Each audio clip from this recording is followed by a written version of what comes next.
మిత్రులారా నమస్కారం. నేను మీ డాక్టర్ చిరుమామిళ్ళ మురళీ మనోహర్. ఈ వీడియోలో మనం తెలుసుకోబోయేది చాలా ముఖ్యమైనది. వంకాయ కూర తెలుగు వాళ్ళకి ఎంతో ఇష్టమైనటువంటి ఈ కూర. ఇది మీరు తింటూ ఉంటే లేదా దీన్ని ఇష్టపడుతూ ఉంటే దీని తాలూకు పూర్వాపరాలు తెలుసుకోవాలి. ఇది మీకు సరిపోతుందా లేదా అనేది తెలుసుకోవాలి. ఎలాంటి వాళ్ళు వంకాయ కూరని తినకూడదు, ఎలాంటి వాళ్ళు తినొచ్చు, దీనివల్ల ఆరోగ్య లాభాలు ఏమిటి, నష్టాలు ఏమిటి, ఈ మొత్తం సమాచారాన్ని తెలుసుకుందాం. వంకాయ కూరని నిజానికి ఇష్టపడని వాళ్ళు అంటూ ఉండరు. చాలామంది డైలీ లైఫ్లో నిజ జీవితంలో తీసుకునేటువంటి ఆహారంలో వంకాయలతో రకరకాల కూరలు వండి తీసుకుంటూ ఉంటారు. అయితే వంకాయల్లో బోల్డ్ అన్ని పోషకాలు ఉంటాయి. నిజానికి వంకాయల్ని ఆహారంగా తీసుకోవటం వల్ల అనేక ఆరోగ్య ప్రయోజనాలు కలుగుతాయి, అలాగే కొన్ని నష్టాలు కూడా కలుగుతాయి. ముందు ఈ ఆరోగ్య ప్రయోజనాల మీద మీకు అవగాహన ఉండాలి. అంటే వంకాయలో తక్కువ క్యాలరీలు ఉంటాయి, కొవ్వు కార్బోహైడ్రేట్లు చాలా తక్కువ మొత్తాల్లో ఉంటాయి. ఇది దీని ప్రత్యేకత. కాబట్టి క్యాలరీలు తక్కువ ఉంటాయి, కొవ్వు తక్కువ ఉంటుంది, కార్బోహైడ్రేట్స్ పిండి పదార్థాలు తక్కువ ఉంటాయి. కాబట్టి బరువు తగ్గాలనుకునే వాళ్ళకి ఇది ఒక మంచి ఆప్షన్. పైగా వంకాయలో యాంటాక్సిడెంట్లు పుష్కలంగా ఉంటాయి. కాబట్టి నిజానికి అనేక ఆరోగ్య ప్రయోజనాలు ఈ యాంటాక్సిడెంట్ల వల్ల మీకు కలుగుతాయి. అయితే అసలైన విషయం ఒకటి ఉంది. మరి వంకాయలతోటి ఎలాంటి ఆరోగ్య ప్రయోజనాలు ఉంటాయి, ఇది తెలుసుకోవటం అవసరం. వంకాయల్ని ఆహారంలో భాగం చేసుకోవటం వల్ల క్యాన్సర్, గుండె జబ్బులు ఇలాంటి సమస్యలకి ఇది నివారణ కింద పనిచేస్తుంది, అంటే ప్రివెంటివ్గా పనిచేస్తుంది. వంకాయలను ఆహారంలో భాగం చేసుకోవటం వల్ల టైప్ 2 డయాబెటీస్తో బాధపడే వాళ్ళకి అనేక ప్రయోజనాలు. అంటే దీంతో కడుపు నిండుతుంది, అదే సమయంలో షుగర్ పెరగకుండా ఉంటుంది. ఇలాగా టైప్ 2 డయాబెటీస్తో బాధపడుతున్నప్పుడు రక్తంలో గ్లూకోజ్ స్థాయిల్ని ఈ వంకాయలు తగ్గించడానికి సహాయపడతాయి. ఎందుకంటే వంకాయలో పిండి పదార్థాలు తక్కువ ఉంటాయి, ఫైబర్ ఏమో పుష్కలంగా ఉంటుంది. కాబట్టి అనేక ఆరోగ్య ప్రయోజనాలు ఈ ఫైబర్ వల్ల కలుగుతాయి. కాబట్టి శాటిటీ ఉంటుంది, అంటే తిన్నాం అన్న ఫీలింగ్ ఉంటుంది, నాలుగుకి రుచిగా ఉంటుంది. అదే సమయంలో దీంట్లో క్యాలరీలు తక్కువ ఉంటాయి కాబట్టి షుగర్ తటాలను పెరగకుండా ఉంటుంది. అయితే ఇంకొక విషయం ఉంది. వంకాయలతోటి కొన్ని ఆరోగ్య సమస్యలకి నిజానికి చెక్ పెట్టచ్చు, అంటే ఒక ఆహార ఔషధంగా ఇది పనిచేస్తుంది. వంకాయల్లో ఉండేటటువంటి పొటాషియం ఇది శరీరంలో వ్యర్థాలను బయటికి పంపి గుండె సమస్యలను నివారిస్తుంది. పొటాషియం అంటే ఏమిటి అంటే డయూటిక్గా పనిచేస్తుంది. డయూటిక్గా పనిచేయడం వల్ల మూత్రాన్ని జారీ చేస్తుంది. మూత్రం ఎప్పుడైతే జారీ అవుతుందో అప్పుడు రక్తపోటు లాంటి సమస్యలు తగ్గి గుండె సమస్యలని నివారించడానికి ఈ రక్తపోటు తగ్గడం అనేది సహాయపడుతుంది. ఇంకోటి వంకాయల్లో ఒక గుణం ఏమిటంటే శరీరంలో చెడు కొలెస్ట్రాల్ని తగ్గిస్తాయి, అలాగే రక్త ప్రవాహాన్ని మెరుగుపరుస్తాయి. వంకాయల్లో ప్రధానంగా చెప్పాల్సింది ఏంటంటే కరిగే ఫైబర్ ఎక్కువ ఉంటుంది. కాబట్టి మనం దీన్ని తిన్న తర్వాత కడుపు నిండిన ఫీలింగ్ కలుగుతుంది. దీనివల్ల ఇక వేరే ఆహార పదార్థాల మీద దాడి చేయాలి అని అనిపించదు. కొంతమంది భోజనం చేసిన తర్వాత మళ్ళీ వేరే ఆహారాలు తింటూ ఉంటారు, అంటే చిప్స్ ఓపెన్ చేసి తింటూ ఉంటారు, లేకపోతే ఏదో స్వీట్ ముక్క తింటూ ఉంటారు. ఇలాగ వేరే పదార్థాలను తినాలి అని అనిపించదు. దీంతో బరువు తగ్గడానికి ఇది సహాయపడుతుంది, ఎందుకంటే ఫైబర్ ఉంటుంది కాబట్టి. ఆ ఫైబర్ నీళ్ళని పీల్చుకొని లోపల ఆ తృప్తిని కలగజేస్తుంది కాబట్టి, పొట్ట నిండుగా ఉన్న ఫీలింగ్ని కలగజేస్తుంది కాబట్టి. ఇంకొక ముఖ్యమైన లాభం దీనికి ఒకటి ఉంది. వంకాయలతోటి ఈ జీర్ణ సంబంధ సమస్యలకు చెక్ పెట్టచ్చు. ఇదొక అమేజింగ్ విషయం. వంకాయలు శరీరంలో ఉండేటువంటి విష పదార్థాలని బయటికి పంపుతాయి. వంకాయలు జీర్ణ ప్రక్రియకి సహాయపడతాయి. వంకాయలు ప్రధానంగా దృష్టి సమస్యలను కూడా తగ్గించడానికి సహాయపడతాయి. వంకాయల్లో విటమిన్ సి ఉంటుంది కాబట్టి ఇమ్యూనిటీ అంటే రోగనిరోధక శక్తి దీంతో పెరుగుతుంది. మలబద్ధకం, జీర్ణ సంబంధ సమస్యలు ఇలాంటివి తగ్గించడానికి ఈ వంకాయలు ఉపయోగపడతాయి. ప్రధానంగా కండరాల్ని స్ట్రెంథెన్ చేయడానికి వంకాయలు మీకు సహాయపడతాయి. అయితే అసలైన విషయం, నాణానికి రెండో వైపు ఉంటుంది కదా, అలాగే వంకాయల్ని తినకూడని వాళ్ళు ఉంటారు. అంటే కొన్ని సమస్యలు ఉన్నప్పుడు వంకాయల్ని తినకూడదు. ఇది చాలా ముఖ్యం, దీన్ని కూడా మీరు దృష్టిలో పెట్టుకోవాలి. నిజానికి ఈ వంకాయ ఒక పోషకాహారం. అయితే దీనికి కొన్ని పరిస్థితులు, కొన్ని పరిమితులు ఉన్నాయి. కాబట్టి వీటిని తెలుసుకొని తదనుగుణంగా తీసుకోవటం మంచిది. ప్రధానంగా చెప్పాల్సింది ఎలర్జీస్. కొంతమంది వ్యక్తులకి వంకాయ ఎలర్జిక్ రియాక్షన్ కలిగజేసే రిస్క్ ఉంటుంది. అంటే దద్దుర్లు వస్తాయి, అలాగే శరీరం అంతా చిటపట్లాడినట్టు పిన్స్ అండ్ నీడిల్స్ అంటారు, అంటే మంటలుగా అనిపిస్తూ ఉంటుంది. ఇలాంటి లక్షణాలు ఒకవేళ మీకుంటే మీకు వంకాయ సరిపడదని మీరు గుర్తుంచుకోవాలి. అలాగే రెండోది మూత్రపిండాలలో రాళ్ళు. ఆ సమస్య మీకు వచ్చే రిస్క్ ఉన్నా, ఆల్రెడీ మీకు మూత్రపిండాల్లో రాళ్ళున్నా అలాంటప్పుడు వంకాయ నిషిద్ధం. ఎందుకంటే వంకాయలో ఆక్సలేట్స్ అనేవి ఉంటాయి. ఇవి కొంతమంది వ్యక్తులలో మూత్రపిండాల్లో రాళ్ళు తయారవడానికి కారణమయ్యేటటువంటి అవకాశం ఉంటుంది. కాబట్టి గతంలో మీకు ఒకవేళ మూత్రపిండాల్లో రాళ్ళు తయారైతే అప్పుడు వంకాయ కూరను తీసుకోకూడదు, తయారయ్యే రిస్క్ ఉన్నా కానీ తీసుకోకూడదు. తర్వాత 3వ పాయింట్ మలబద్ధకం సమస్య.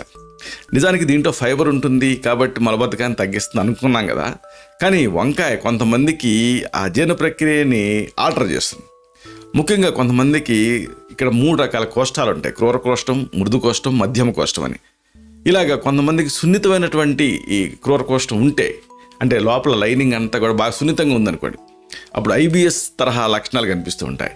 అలాంటప్పుడు ఈ వంకాయ తింటే దీంట్లో ఉండేటటువంటి ఆక్సిడైడ్స్ కానీ, ఫైబర్ కానీ ఇలాంటివి గ్యాస్ తయారవటానికి, ఇన్ఫ్లమేషన్ తయారవటానికి, అసౌకర్యానికి కారణమయ్యేటువంటి అవకాశం ఉంటుంది. కాబట్టి మీకు ఇలాగ IBS కనుక ఉంటే అప్పుడు వంకాయని మీరు చూసుకొని తినాలి, మానేస్తే మంచిది. తర్వాత అతి ముఖ్యమైనటువంటి కాంట్రా ఇండికేషన్ ఏంటంటే ఆర్థరైటిస్, అంటే కీళ్ళవాతం. వంకాయ ఆ మాటకు వస్తే నైట్ షేడ్ ప్లాంట్స్ అని ఉంటాయి, దాంట్లో వంకాయ ఒకటి. అలాగే ఇక టమాటా, ఇవి కూడా నైట్ షేడ్ వర్గానికి సంబంధించినవి. ఈ వంకాయ నైట్ షేడ్ కుటుంబానికి సంబంధించింది కాబట్టి దీంట్లో సొలనైన్ అని ఒక ప్రత్యేకమైనటువంటి అంశం ఉంటుంది. ఇది కొంతమంది వ్యక్తుల్లో ఆర్థరైటిస్ లక్షణాన్ని తీవ్రతరం చేసేటట్టు అవకాశం ఉంది, ఇది అధ్యయనాలలో తేలింది. అయితే సాధారణంగా చాలామందికి ఇది సూట్ అవుతుంది. సూట్ అవ్వని వాళ్ళకి మాత్రం ఇది ఇమ్మీడియట్గా జాయింట్ పెయిన్స్ని అగ్రవేట్ చేసేట అవకాశం ఉంది. అంటే దీంతో జాయింట్ పెయిన్స్ రావు, ఆల్రెడీ ఉన్నవి ఎక్కువ అయ్యేట అవకాశం ఉంటుంది కాబట్టి చూసుకోవాలి. ఇక అతి ముఖ్యమైన మరొక పరిస్థితి ఏంటంటే ఆటో ఇమ్యూన్ కండిషన్స్, అంటే వ్యాధి నిరోధక శక్తి స్వయం ప్రేరితంగా మారి మనమేనే దాడి చేసి కండిషన్ ఒకటి ఉంటుంది. ఇలా కొంతమందికి ఈ ఆటో ఇమ్యూనిటీ ఎక్కువ ఉంటూ ఉంటుంది. ANA ప్రొఫైల్ ఇవన్నీ కూడా బాగా పెరిగి కనిపిస్తాయి ఇలాంటి వాళ్ళలో. ఇలాంటప్పుడు CRP, C రియాక్టివ్ ప్రోటీన్ ఇవన్నీ కూడా ఎక్కువ ఉంటాయి. అలాంటి వాళ్ళకి అంటే ఈ ఆటో ఇమ్యూనిటీ కనుక ఉంటే అప్పుడు ఈ నైట్ షేడ్ కూరగాయలు కాంట్రా ఇండికేటెడ్, అంటే తినకూడదు. అలాంటి నైట్ షేడ్ వర్గానికి సంబంధించిన వంకాయ కాబట్టి ఈ ఆటో ఇమ్యూనిటీని తీవ్రతరం చేసే రిస్క్ ఉంటుంది. కాబట్టి ఆటో ఇమ్యూన్ ప్రోటోకాల్ డైట్ అని ఒకటి ఉంటుంది. అంటే ఏమిటంటే హైపో ఎలర్జిక్ డైట్. దాంట్లో వంకాయని నిషిద్ధం, అంటే వంకాయని చేర్చం, వంకాయ ఉండదు. కాబట్టి వంకాయని తినకుండా ఉండటం మంచిది ఒకవేళ మీకు ఇలాగ ఆటో ఇమ్యూనిటీ కనుక ఉంటే. అలాగే ఐరన్ అబ్జార్ప్షన్ గురించి మరీ చెప్పుకోవాలి. ఇనుము శోషణ. వంకాయలో పాలిఫినాల్స్ అని కొన్ని ప్రత్యేకమైన సమ్మేళనాలు ఉంటాయి. ఇవి నాన్ హీమ్ ఐరన్ అంటారు, అంటే ఈ ప్లాంట్ బేస్డ్ ఐరన్. దీని శోషణ తగ్గించేటువంటి అవకాశం ఉంటుంది ఏది వంకాయలో ఉండే పాలిఫినాల్స్. కాబట్టి మీరు ఈ ప్లాంట్ బేస్డ్ ఐరన్ ఉంటుంది కదా, అంటే నాన్ హీమ్ పార్ట్ అంటారు, ఇలాంటిది ఆకుకూరలు వీటన్నిటిలో ఉంటుంది, వంకాయలో కూడా ఉంటుంది. ఇది అడ్డుకుంటుంది పాలిఫినాల్స్ అనేవి.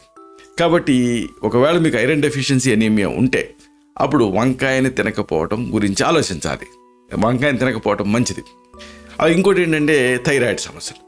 వంకాయలో గైట్రోజెనిక్ నేచర్ ఉంటుంది, అంటే గైట్రోజెన్స్ అనేవి ఉంటాయి. ఇది థైరాయిడ్ గ్రంథి పనితీరుని ప్రభావితం చేసే అవకాశం ఉంటుంది. ముఖ్యంగా హైపోథైరాయిడిజం ఉన్నవాళ్ళు వంకాయని ఎక్కువగా తీసుకోకపోవటం మంచిది. తీసుకోవచ్చు అడపదడప, కానీ అదే పనిగా తీసుకోకపోవటం మంచిది. ఒకసారి దీన్ని చెక్ చేసుకోవాలి. ఇక అతి ముఖ్యమైనది ఏంటంటే గర్భధారణ. వంకాయ సాధారణంగా గర్భధారణ టైంలో సురక్షితమైందే, కానీ హార్మోన్స్ తేడాల వల్ల సెన్సిటివ్గా మారిపోతారు చాలామంది ఆ టైంలో గర్భధారణలో. అలాంటప్పుడు ఏది తిన్నా కానీ రియాక్షన్ వచ్చే రిస్క్ కొంతమందిలో ఉంటుంది. అలాంటప్పుడు గర్భధారణ టైంలో కనుక వంకాయ తింటే మీకు ఏమైనా ఇబ్బంది ఉంటే వంకాయని తినకపోవటం మంచిది. ఎందుకంటే ఈ వంకాయ తినడం వల్ల నెల ఋతుచక్రం ఉంటుంది కదా, అంటే మాసిక ధర్మం అంటాం, దాన్ని ప్రేరేపించేటువంటి అవకాశం ఉంటుంది. కాబట్టి దాంతో అనవసరంగా మళ్ళీ అబార్షన్ రిస్క్ ఉంటుంది. కాబట్టి అలాంటి సందర్భాలలో గర్భధారణ టైంలో వంకాయ మీకు పడుతుందా లేదా చూసుకొని తినడం మంచిది. ఇలాగ వంకాయ అద్భుతమైన రుచి ఉంటుంది, అద్భుతమైన ఆరోగ్య లాభాలు ఉంటాయి. అదే సమయంలో కొంతమందికి ఈ వంకాయ పడకపోయేటువంటి అవకాశం కూడా ఉంటుంది. కాబట్టి మీకు వంకాయ పడుతుందా లేదా అనేది ఇప్పుడు మనం చెప్పిన పాయింట్ల ఆధారంగా మీకు మీరే విశ్లేషించుకొని దాన్ని కూర కింద వాడుకోవాల్సి ఉంటుంది. ఇలాంటి మరిన్ని ఇన్ఫర్మేటివ్ వీడియోస్ కోసం ఈ ఛానల్ని సబ్స్క్రైబ్ చేసుకోండి.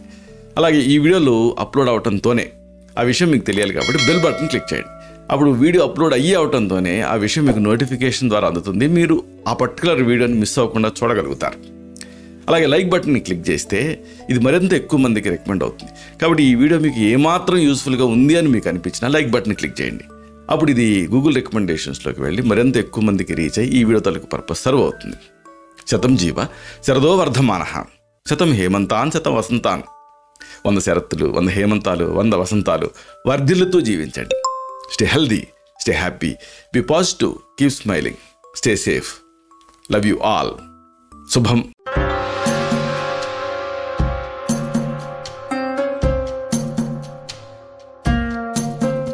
Doctor Chirumamilla Murali Manohar, MD Ayurveda, Raksha Ayurvedalaya, plot number 13, Rammurthy Nagar, CBCID colony, Hyder Nagar, Hyderabad 5,85,000. Website address www.muralymanohar.com. Phone numbers 9246575510, 9177445454.